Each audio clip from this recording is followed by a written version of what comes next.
Hey, I'll Shane Kerr from Personal Survival Solutions. We're out here at Montgomery County Shooting Complex, our home range in Southside Tennessee. We're on a lunch break from Cobra Protected Pistol 2. We've been out here solidifying that foundation of the fundamentals of marksmanship and applying it to realistic context. In the last video that we did, we talked about some of the things that we can do to prepare for a class if you're coming to take it with us or somebody else. And now I want to start to get into the meat and potatoes. And one of the things that we've been focusing on this morning is the draw stroke and how to get it from concealment and employ it out so we can get fast, accurate hits to the high center chest and be able to take care of a threat so we can go home to the people that we care about and that love us, okay? So when we're clearing the cover garment, clearing anchor in the cover garment and getting ready to draw the pistol out, there's a couple ways that we can, different ways that we can do it, depending on the cover garment that we have.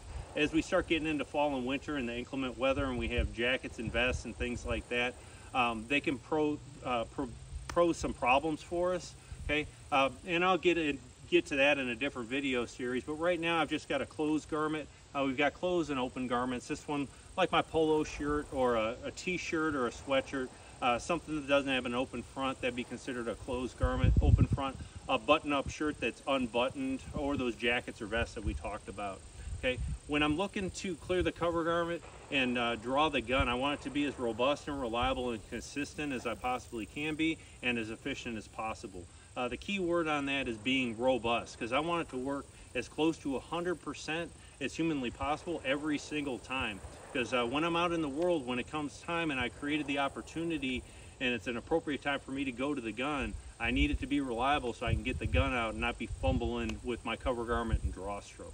Okay, so if we have the use of both hands, I want to, and this negates how long the cover garment is, but I want to reach down and I want to grab the cover garment and I'll pull it high. I'm going to anchor it with my support hand in my center chest, gripping the pistol, either coming straight down on it or coming back into a touch point and into it.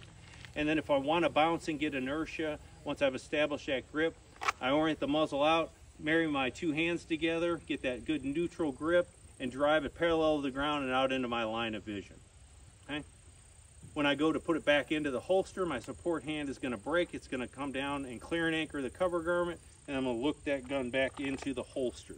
Okay? That's one way I can do it.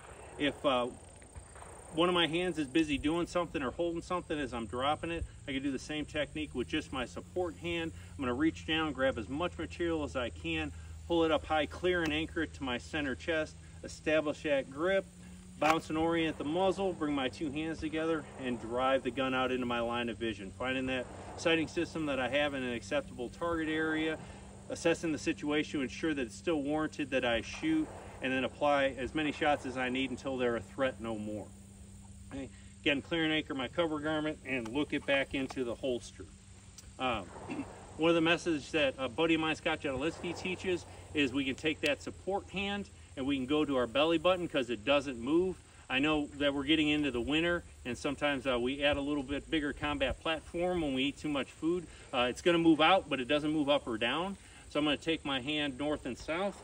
I'm going to grab as much material as possible, indexing on my belly button, bunch it up, turn my hand east to west, and then pull it high and anchor it high with my support hand. Again, establishing a grip. I've got good postural structure, marrying up my hands and driving the gun out parallel to the ground and in my line of vision. Okay, then put it back in the holster. That's for appendix. If I had a strong side holster, very similar techniques with the exception of the north-south one that I talked about just a second ago.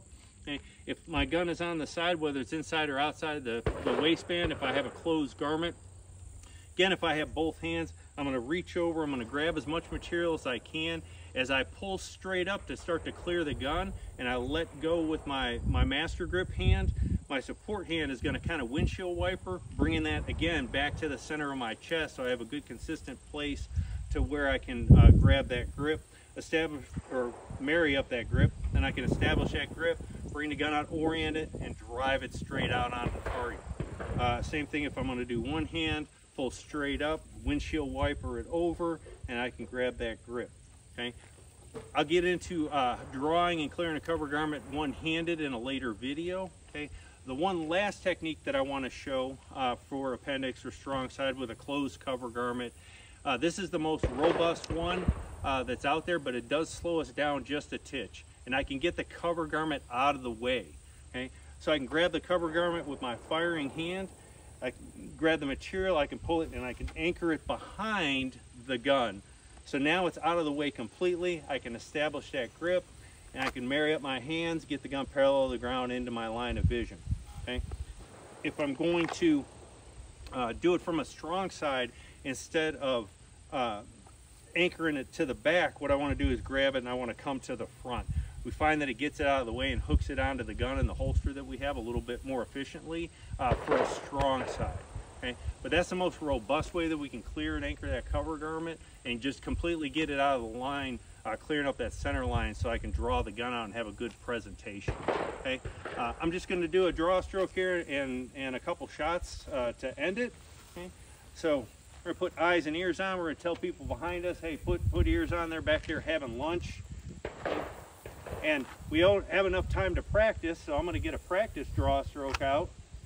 And I'm going to get in my workspace and I'm going to load and make ready. So I'm going to insert and tug, run the slide. I know there's one in the chamber. Everything is good.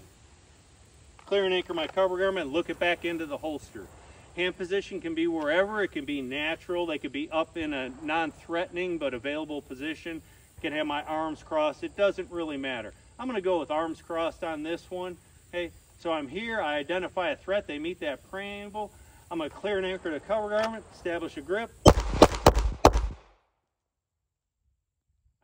my world, assure that there's no other threats that are out there and nobody that I need to take care of. Is there any exits? If there's nothing tying me to this position, can I get out of here? Is there a piece of cover? And I'm going to step offline and I'm going to top my gun off. And then this will be appropriate time for me to call 911 behind a piece of cover or maybe direct somebody else to do it. All right, so that's different ways that we can clear and anchor the cover garment and draw in a little bit of realistic context here. So until next time, always vigilant, always prepared.